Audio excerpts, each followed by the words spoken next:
G'day fellas and welcome to a casted game of Age of Empires 4. Today we are on the ranked ladder to watch two of the world's best players face off against one another. We're on the map Carmel. Let's get into it and introduce our players. Spawning in over on the west side of the map in the color teal, playing as the House of Lancaster, it's El Sensei, aka Vortex. And on the east side of the map in the color purple, playing as the Malians. Ladies and gentlemen, it is GIF music. I hope I'm pronouncing that correctly. GIF. Speaking of GIF, how do you pronounce it? The image file extension.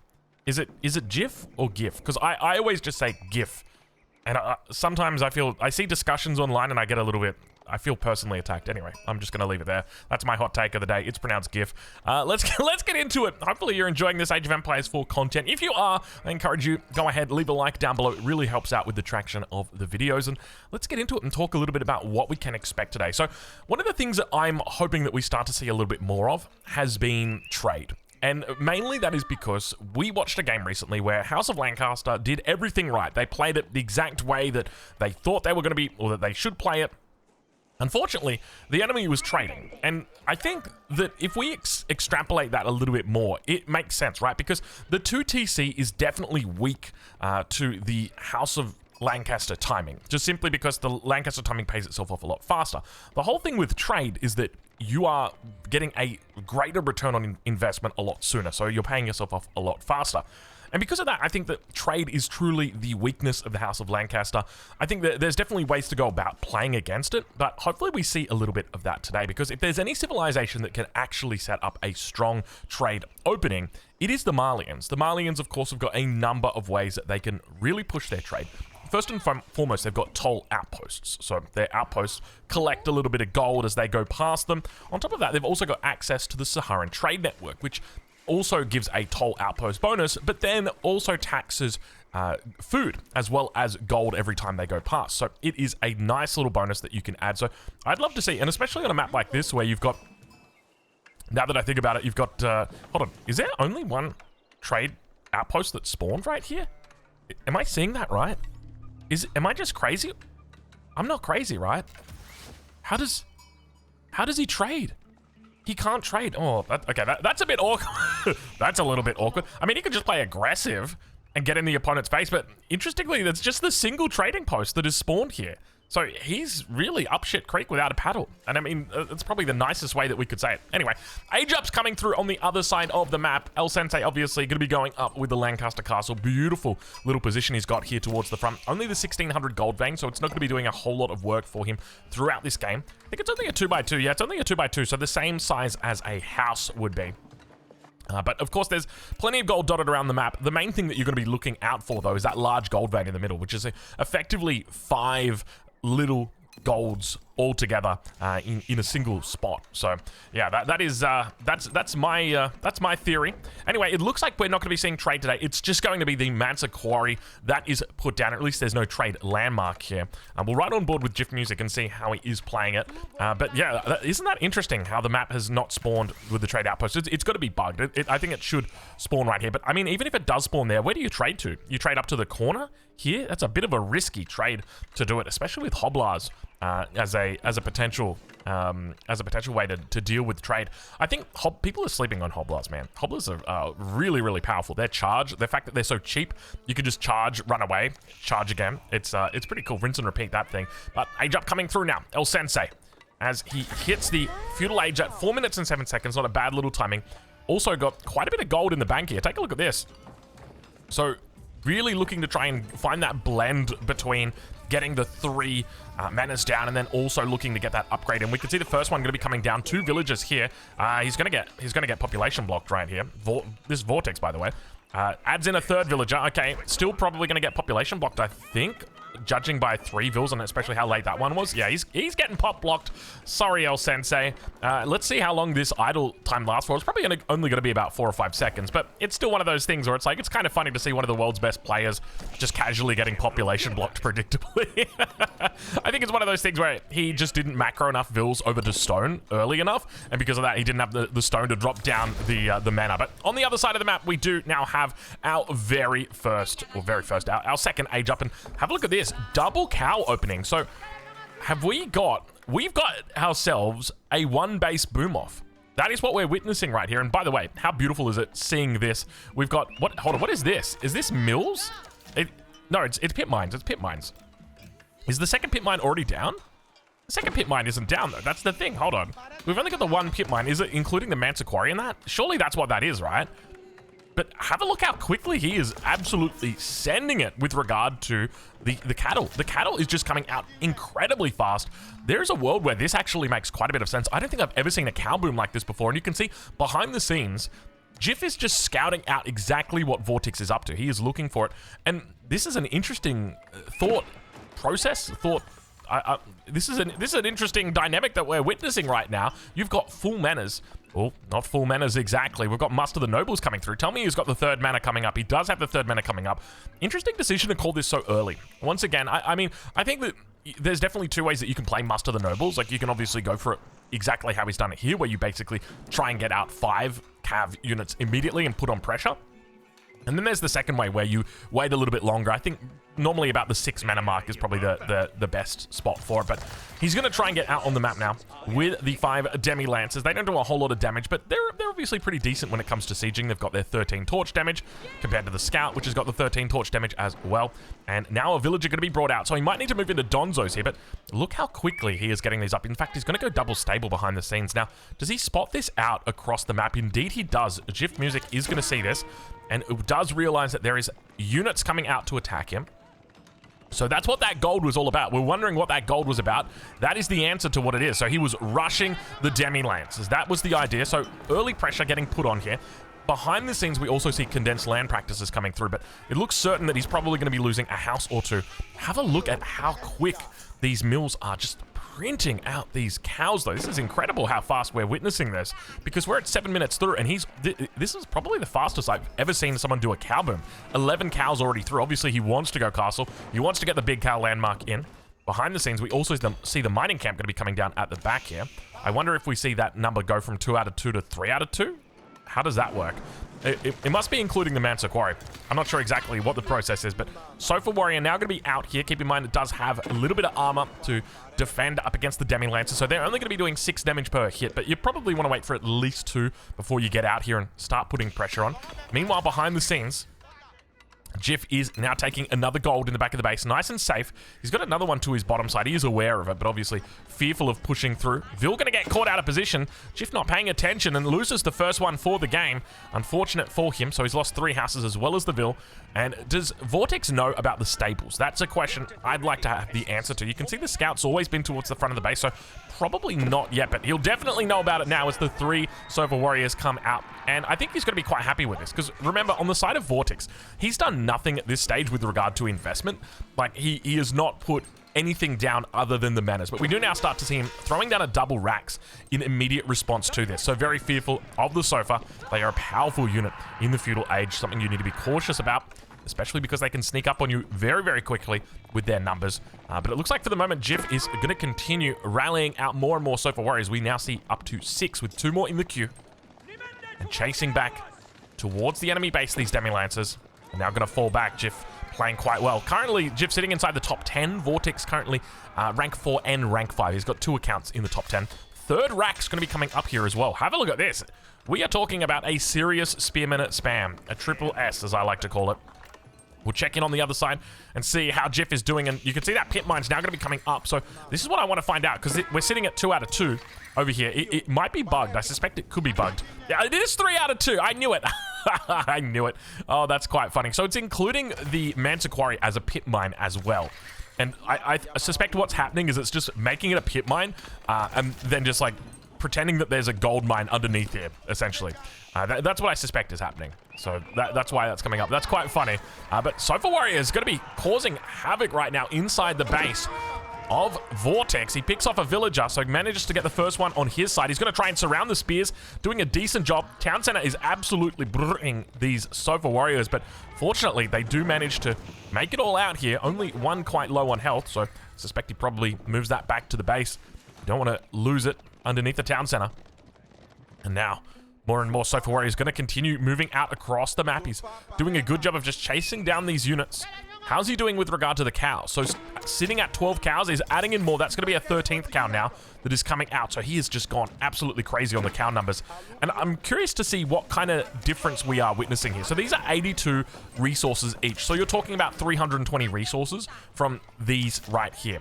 And if we compare that to the Menace, there's 6 out at the moment, and they are about 100 resources each. So you're talking about 600 resources versus the 320, but we do also have the pit mines to consider, so that's 81 here.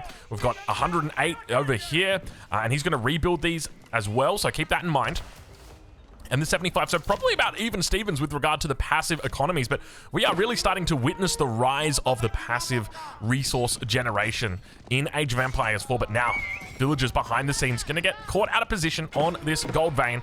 Demi-Lance is doing a good job of forcing back the opponent, and have a look at the amount of spears that you've got. Vortex has just absolutely correctly predicted that his opponent would be looking to go very heavy into cavalry, 3 stables behind the scenes. One of the things that I always kind of, I'm not going to say I cringe at, but I always scratch my head at is when I see a player like that will spot this out, and then immediately they'll drop down a stable and an archery range, and it's like, well, or sorry, a stable and archery, a barracks and then an archery range, and it's like, well, the barracks I understand, but the archery range, like you've seen nothing that indicates that an archery range makes sense here. So I don't get the whole idea behind it. So I'm not gonna say I'm grateful, but I don't have any questions when I'm watching this at all. By the way, look at the amount of production he's putting down. 4 stables following up the 4 Raxes. He's got 8 production buildings already. Sofa going to try and come through here. He's got a handful of spears back here. He's looking to clean up the vills. More Sofa coming through as well. Jiff Music doing a wonderful job of keeping down the Vortex villagers.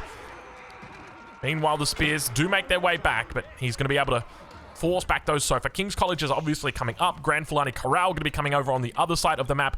22 on the Grand Fulani Corral versus the 12 on the King's College for Vortex. And the total number of cows that he's aging up with is 19 cows. So he's done a miraculous job of getting these cows out, matching the economy. In fact, I'm curious to see what the economies actually stack up. Let's do a little bit of a measurement, because Vills are moving down towards this gold vein, so he's probably going to be... No, never mind. I thought he was going to the gold vein. He's going to the wood line. Yeah, it's... He's got the potential for passive resources out the wazoo here. Archery range is now going to come up as well for Jiff. How's he doing up towards that top side? So he spots out the wolf. There's the first age up now coming through King's College. So with the stable coming online, expect to see the Collar of SS into a whole bunch of knights, and that's exactly what we witness. A whole bunch of knights coming through. Collar of SS is really going to hurt. This one here, Collar of SS, really going to hurt in this situation against Jiff. So Jiff going to be thinking outside the box, maybe looking to play into... What does he look to play into? Maybe into Musafadis? Interesting decision on this archery range, by the way. You're blocking this position, but maybe he's thinking about going into another gold vein instead, because, like, you could be out here generating 108 gold a minute. Here we're generating 108 gold a minute. Let's calculate this. So here you're already talking about, that's 300 gold a minute. We'll call it 300, so because there's 108, 108, and 75. So pretty much close, smack bang on 300. Also got the Moss coming down here. Has he just realized? Yeah, he's just realized he's put the archery range down and gone, oh shit, okay. So 300 gold a minute coming through. Sofa Warrior's getting cleaned up behind the scenes. So with that, we've now got 82, 82, 82, 82, 82, wait. And they also, hold on, the 82 doesn't include the extra cattle, does it? Or the extra amount on the cattle. So that number that we're seeing there, why does it still say 82 per minute? Hold on, I'm getting confused right here. Because it's 82 per minute for 3 and then 82 per minute for 2. So is it just not including... How do... Someone explain that to me. Well, I think the best way for us to judge this is just to look at the income, the resources per minute. That's probably the best way. There's a part of me that really wants to just keep trying to calculate it, because obviously that's what this game is about. It's the battle of the passive resource generation, and you know we've got raiders coming over to one side of the base, but the reality is, even though the villagers are idle, the cows are still working, the pit mine is still working. Towards the front, archer number is going to start booming.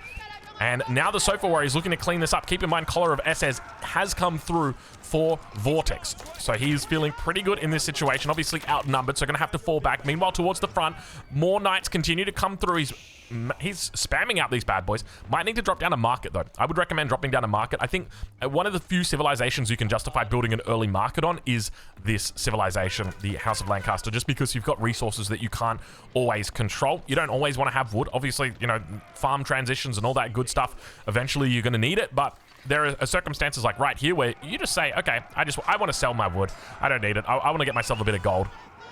Unfortunately, all those spears beautifully timed right there by Vortex, catching out those Sofa warriors.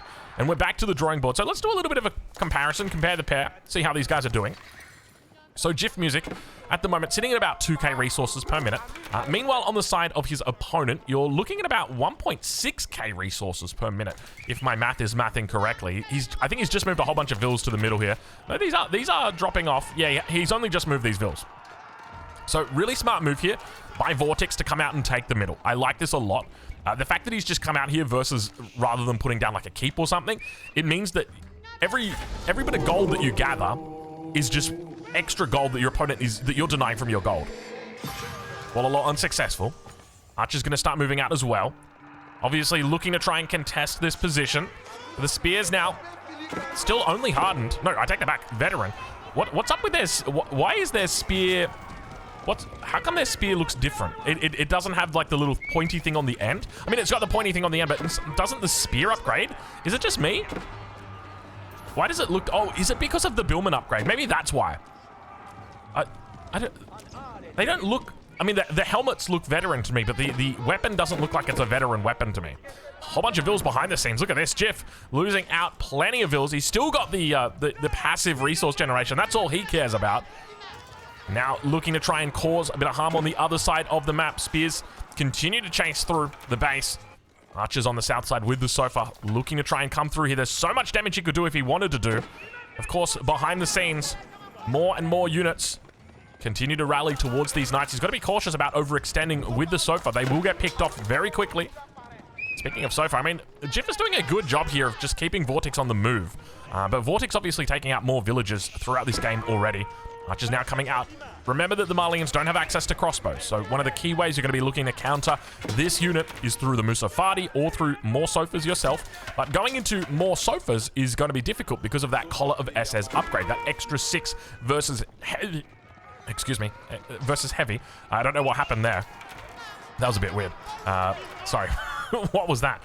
Involuntary spasm of the throat, maybe. Mana is now starting to come up as well, and this is just starting to look like a cleanup on the side of Vortex. He has got so much of an advantage with regard to the amount he's taken out. Look at this, the destroyed value between these two. 2,400 for GIF Music, 6,000 for Vortex. He has absolutely cleaned up at this stage of the game. 2 relics the split at the moment. Last relic towards that north side. Couple Donzos. Nice little defensive Wallalol as well. Going to force back the units from Vortex. More units rallying in over from that west side. And the spearman number starting to look decent. The poison arrows coming through. Going to help out against these cavalry units as well. Continues kiting back away from this front line. You can see how much trouble he's having. He needs to pull out that next relic for the next Wallalol. Donzo's also coming to the front. They're only hardened at the moment. No veterancy upgrade on them just yet, but he's managing to do a decent job of pulling this army apart. The reinforcements are also coming out. He's spamming like crazy. We can hear all those units just popping out, and he's managed to keep his head above water in this defense. Of course, Vortex notorious for how aggressive he is, and I suspect 99.99% of the population of Age of Empires 4 would have probably lost the game right there and then. But somehow, Jiff managed to pull his head above. And now not only does he survive that little fight, he also begins to push out with more than double the army of his opponent. So I don't know exactly what happened there, but Vortex really copped quite a big hit.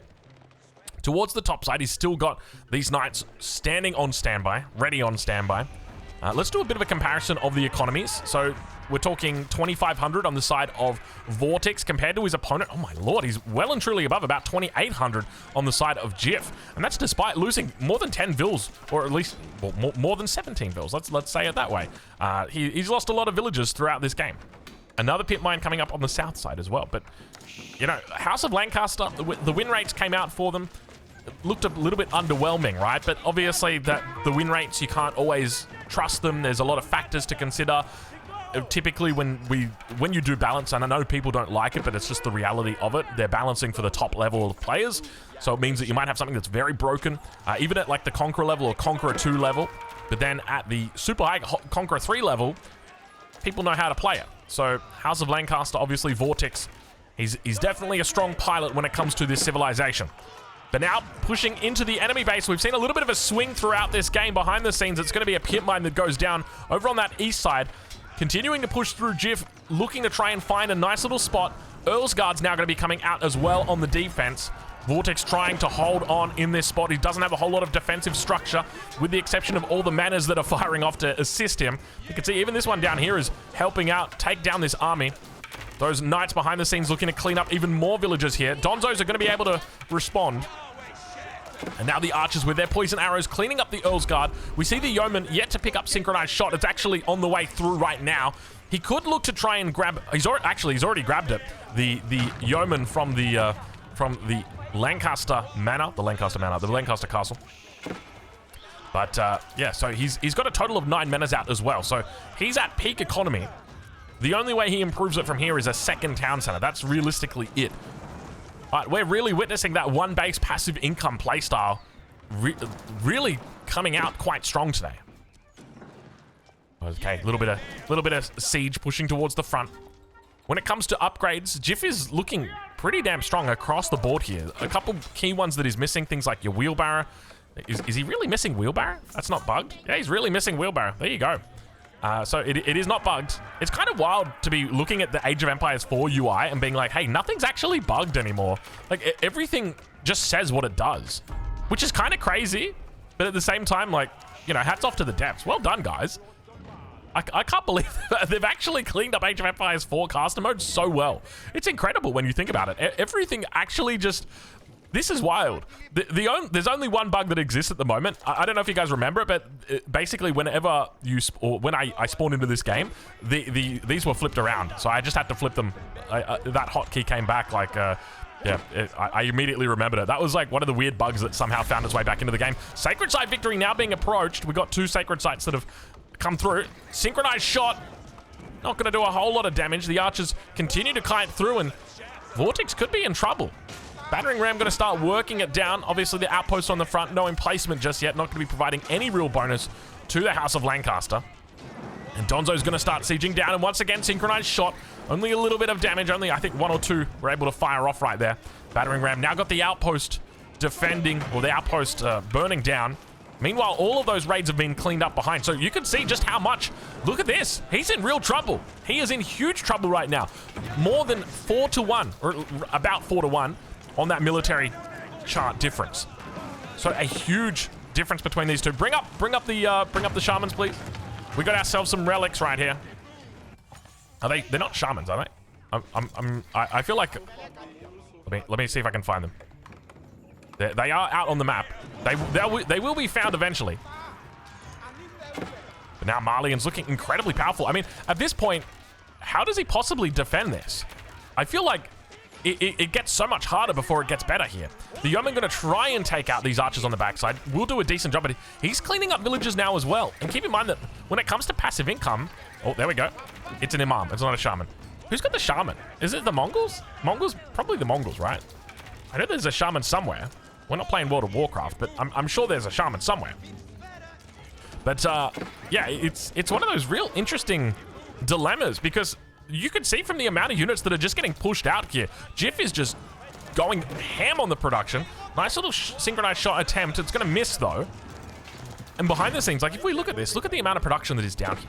He is just producing like an absolute madman. Constantly archers, constantly, Sofa warriors that are just printing into the battlefield. And Vortex is having a really hard time re-establishing himself. He's just constantly fighting this, and this is part of the reason why things like White Tower are really powerful. Obviously, there's been the Collar of SS upgrade, which has been quite nice, but you can imagine if there was a White Tower here, it would be a completely different story. You'd not be able to do this. You'd need 1 battering ram, 2, 3, 4 battering rams to actually take that out. So you can appreciate why the White Tower might be a little bit better in a situation like this, but obviously, you know, hindsight's 20/20. The game would have been completely different if there was no Collar of SS involved as well. Synchronized shot comes through. Nice little job with the spearman, the billman, building up. And I think realistically from this point, how do you play it as Vortex? I think he's doing the right thing, right? Spearman together with the yeoman. I think that's got to be the combination that you play. You just need to get your numbers to build up. The trouble is you can't. How do you get your numbers to build up? You can't build walls at the front. There's nothing you can really do to keep yourself safe. Maybe you could build walls at the back, but even then, I mean, it's just, it feels like he's just over his head, or he's dunked in the water completely here. More units rallying to the south. So now that's his new attack angle. Siege Workshop is up. Battering rams are going to be produced towards the front of the base. We can see he's actually rallied them all out over to this specific tree. That is the tree right there that he wants to take out. Okay, Vortex has got a little bit of an angle right now. Things are definitely shaping up for him, but he's lost a lot of villages. He's 26 villages lost now, so he's actually been overtaken by Jiff with regard to the worker killed number. Behind the scenes, villagers have started to migrate out. The economy for Jiff is looking very solid. He's actually lost a cow over here, but still got those full 20 cows that are out. And now, Sofa Warriors up towards the north. A distinct lack of walls, with the exception of these ones behind the back of the base. But it looks like Vortex has now got an opportunity to stabilize. He's back up to 9 menas. He's looking to pick up decarbonization, so wants to grab all of these upgrades as much as he possibly can. And I think he's in an okay spot. The only trouble is Sacred Victory is approaching. And if Jiff wants to, he can 100% commit to defending those. The only thing is, how do you go about defending it? I think you got to go like a stone wall on one side and then put your army on the other. Maybe you stone wall both and then put army in the middle. I think that's probably the best way to go, and maybe just scout the army. It can be difficult, though, knowing exactly which way to go. But now pushing forward once again. Yeoman, focus onto the back, and there's absolutely nothing. Now the Javelin Thrower is going to come out. He's gone for a nice little split right here, and you can see the damage that gets done to those Javelin. Wonderful job so far, and it looks like Vortex, we've just had constant swings in this game. It has been non-stop. These two passive resource-generating civilizations are absolutely going toe-to-toe in this game. I'm really impressed by what we're witnessing here. These guys seem very evenly matched, and can I just mention that Jiff Music, mate, you're doing very well, bro. Like, this is Vortex that we're talking about. Now, obviously, Jiff Music's a really good player. Top 10, you got to be good to get up there. But at the same time, man, like, Vortex, hey, dude, like, that's difficult. That's a tough nut to crack right there. Javelin, oh, this could be the trump card right here. Look at the number of Javelin throwers that are now starting to come out. He's up to 11. Mangonel's also going to come out here. Synchronized Shot should be able to deal with that. So that shouldn't be too much of a hassle. And he's going to fall back immediately from this position, continuing the kite back. So how does he now look to deal with the Javelin throwers? Because that is definitely the trump card in this situation. Sacred Site is being neutralized towards the north. Almost certainly going to come off. Nice little micro coming through from the side of Vortex. He's got 15 spears on the map. It should be enough to deal with these Sofa Warriors that continue to rally through. And on the backside, we can see the Synchronized Shot starting to struggle with these units, and the Javelin Throwers just being such consistent forces for good on the side of the Malians. More and more units rallying in. Battering ram towards the north, probably going to get cleaned up quickly by those villagers. But the economies for both of these guys still pumping while they just spam out units at each other. We have seen so many units get taken out in this game. They've been non-stop fighting this entire time. This is absurd. Like, they've been fighting since, what was it, the 12th minute, the 11th minute, somewhere in that region, and they have not given it up this entire time. It has been full action the entire way up. But I think the real surprise here has been these Javelin Throwers. The main thing about the Javelin Throwers is that it's difficult for you to counter these, because if your spearmen get too close, they're just going to get melted by the archers. And your archers, your yeomen, are obviously just going to get crushed by the javelin. Like 6 ranged armor, 12 with the +8 versus ranged. Like, it's not even going to be close. So does he have to go into potentially some hobblers? He's already got 5 stables. 4 stables. Yeah, 4 stables. I think hobblers make the most sense here. On top of that, you can also go... Dude, people are sleeping on the hobbler. I'm telling you, man. Right now, like... The moment that you see all of these javelin throwers, you back out, you just start spamming hobblers, you get this hobbler upgrade so they start like going crazy. You attack with 30 hobblers and you win the game. That's it. Dude, I just called the strat. And I think it's one of those things that players will learn as they go on. Look at the beautiful cross-section right there of the synchronized shot. At the same time, the spears are going to get caught towards the front. Archers doing a wonderful job of just tearing them down. Meanwhile, the Musafati make their way to the back. Keep in mind, they've got that imported armor, so they've got 7 ranged. What is going on with that guy right there? That is a single sofa warrior that is just a little bit... That is the first time I've ever seen that. Look at that. He's standing strong, and you can't click him, you can't attack him, you can't do anything. He is in the zone. He's been phased out right now. They MH370 that guy. That's an obscure reference. Probably not going to get it, most of you, but I'll leave that one there. Anyways, we'll catch that. We'll catch you guys in the next one. GIF Music pulling out a victory there. Vortex tapping out and saying, wow, that's impressive. Anyway, we'll leave it there. We'll catch you in the next one, and the links are in the description for both of these players. Make sure you check them out, and say good day for me.